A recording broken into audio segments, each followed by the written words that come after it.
कि अगर सत्ता बनती है तो महिलाओं का मंगलसूत्र उतार कर मुसलमानों को दे दिया जाएगा, इसके ऊपर आपका क्या कहना है? मोदी जी को अब मोदी जी कांग्रेस और इंडिया अलायंस का बढ़ता हुआ ग्राफ देख के अब उनको सब्जेक्ट में क्या बात करना समझ में नहीं आ रहा। अब तक सबका साथ, सबका विकास, सबका प्रयास, सबका विश्वास, जुमलों की सरकार, तमाम चीज़ ये लोग बोल दिया। अब एक ही बात मेरे को समझ में आ रही, अगर से बीजेपी की गवर्नमेंट वापस इक़्तिदारात में आना है तो अब सिर्फ उनको नफ़रत बात करना है, उनको डिवाइड एंड रूल करना है। मैं बीजेपी और मोदी जी से पूछना चाहता हूँ, 50, 60, 70 साल से कांग्रेस किसका तो भी मंगलसूत्र ली। मोदी साहब को मालूम होगा मंगलसूत्र के बारे में, क्योंकि एक ज़माना पहले उनकी बीवी को छोड़ दिया उन्होंने। जब मोदी साहब मंगलसूत्र चुरा लिए होंगे तो उनके दिल में एक चोर था, अरे भाई मैं मेरी जोरू का मंगलसूत्र चुरा लिया, बोल के आप कांग्रेस पे डाल के बोल रहे हैं। ये बातों में कोई बुनियाद नहीं है। आप क्या तरक्की करें आप वो बात करिए, ये मंगलसूत्र की बात बेकार। और आप मेरे को एक बात बोलिए, आप मुसलमानों के ताल्लुक़ से बात करते कि मुसलमाना बच्चे ज़्यादा पैदा करते, तो मैं आपके इल्म के लिए बता दूं, राइट, बाल ठाकरे साहब 11 भाई बहनों में से एक, अडवाणी साहब 8 भाई बहनों में से एक, तोगड़िया साहब 9 भाइयों में से एक, योगी साहब 7 भाई बहनों में से एक, एंड सोने पे सुहागा हमारे प्रधानमंत्री 6 बच्चों में से एक। अरे भाई तुम्हारी पूरी हिस्ट्री में बता रहा हूँ और तुम लोग बलवा करते कह रहे मुसलमान ज़्यादा बच्चे पैदा कर रहे हैं, ज़्यादा बच्चे पैदा कर रहे हैं। तो अब ये तमाम दुनिया को मालूम पड़ गया, समझ गए ना साहब? ये सुनिए, जो लास्ट 10 साल गुजरे, ये क्या गुजरे समझे ना? ये अन्याय काल गुजरा, मित्र काल, जुमला काल, नफ़रत काल, और कुछ भी नहीं है। डिक्टेटरशिप की आप गवर्नमेंट बनाए, डेमोक्रेसी को आप भूल गए, आपके वादे अमल नहीं हुए।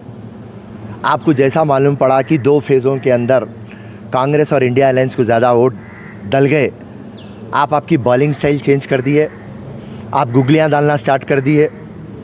रही बात खाली आप डेवलपमेंट की बात करना बस। और मैं सिकंदराबाद के हलके के उम्मीदवार किशन रेड्डी, तेलंगाना का बीजेपी पार्टी के प्रेसिडेंट को ओपन चैलेंज कि आप डेवलपमेंट में क्या करें बताइए। आप जो टैक्स में पैसा ले रहे हैं, आप सिकंदराबाद को क्या दिए, तेलंगाना को क्या दिए? चलिए, कौन सी गली, कौन सी बस्ती को आप डेवलप करें, कौन सा स्कूल, कौन सा कॉलेज आप डेवलप करें, आप कितने नौकरियां दिए, बढ़ती हुई कीमत पे आप कंट्रोल कर सके। खाली आपका एक ही काम, जहाँ पर भी नॉन बीजेपी गवर्नमेंट है ना, वहाँ पे वो गवर्नमेंट को कैसा गिराना। जो बीजेपी का पार्टी का अपोजिट लीडर तगड़ा रहना, उसको ईडी का रेड, इनकम टैक्स का रेड, सीबीआई का रेड, इलेक्शन कमीशन, ये पूरे ऑटोनमस बॉडी को आप यूज़ करना और उनको कंट्रोल करना। जितने भी सेंट्रल एजेंसीज़ है उनका पावर आप खींच लिए। तो आप एक तानाशाही हुकूमत कर रहे हैं नरेंद्र मोदी। तो ये तानाशाही हुकूमत जाने के लिए कांग्रेस को आना लाना बहुत ज़रूरी है। सब मुसलमानों के ताल्लुक से और एक बात कह दिया नरेंद्र मोदी, घुसपैठी बोल के बताया कि वो बांग्लादेशी, अफगानिस्तान वहाँ से घुस कर, इसके ऊपर आपका क्या कहना है? कौन मुसलमान? देखो साहब, जो हिंदुस्तान में आ गया वो हिंदुस्तानी है, राइट। मैं जैसा लास्ट टाइम भी आपके चैनल को बोला, 5000 साल की हिस्ट्री में ना को जाओ बाबा। अरे भाई, हिंदुस्तान में ऊपर से आर्यंस आए, नीचे से द्रविडियंस आए, हाँ, इंडस वैली सिविलाइजेशन। मैं हिस्ट्री पढ़ रहा हूँ नरेंद्र मोदी। जो हिंदुस्तान में आ गया। हिंदुस्तान की खासियत क्या है? अनेकता में एकता है।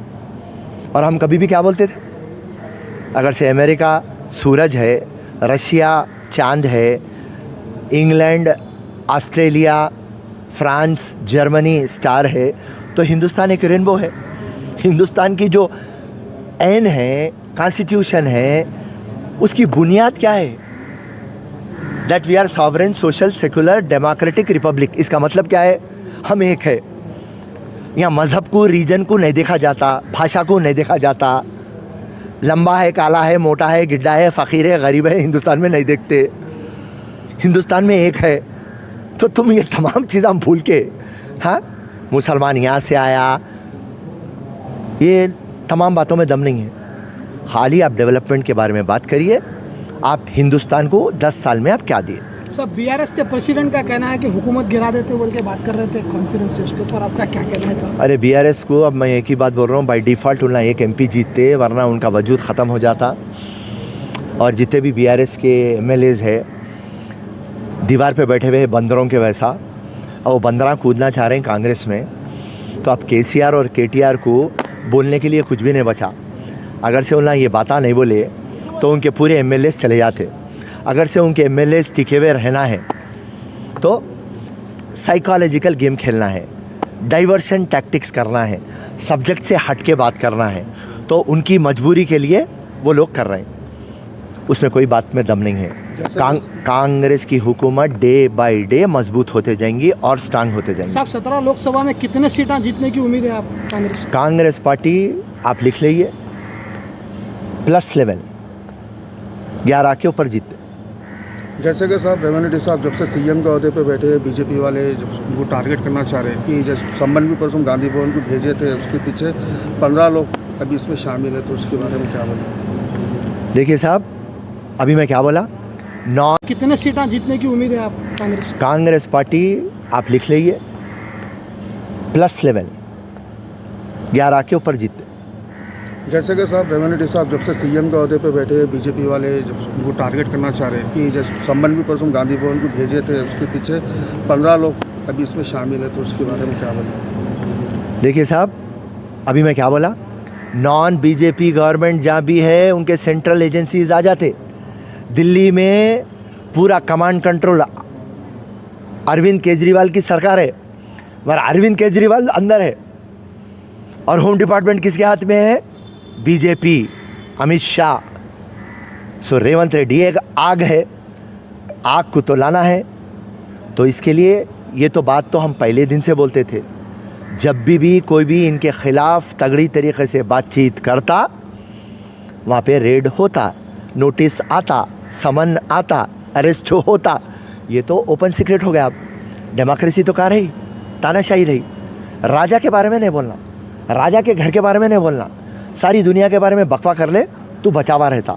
हमारे ताल्लुक से बोलेंगा तिहार को आ जाना, ये इनविटेशन भी जाता भाई नरेंद्र मोदी। ये तो पूरी दुनिया को मालूम हो। हम पहले जब बोलते थे तो बोलते अरे फिरोज़ खान क्या बोलते यार हो, पर आज पूरों को मालूम पड़ गया। केसीआर साहब का ये कहना है कि बीजेपी और कांग्रेस दोनों मिलकर मेरी बेटी को जेल भेजा दी है, बोल के प्रेस कॉन्फ्रेंस में बोल रहे थे। अरे सिंपत्ति रे, बट टाइमिंग देखो यार, कविता को कब की जेल भेजाना था। अब इलेक्शन के टाइम पे कई को बीआरएस को सिंपत्ति आने और दुनिया को पता चलने कि अरे बीजेपी वाकई में ग्रेट है भाई, ईमानदार पार्टी है, किसको भी नहीं छोड़ रही। तो बीजेपी को एडवांटेज आना, बीआरएस को एडवांटेज आना। हाँ, 365 दिन के अंदर यही दिन मुकर्रर था, यही महीना मुकर्रर था इलेक्शन से पहले बुला के जेलों में डालना।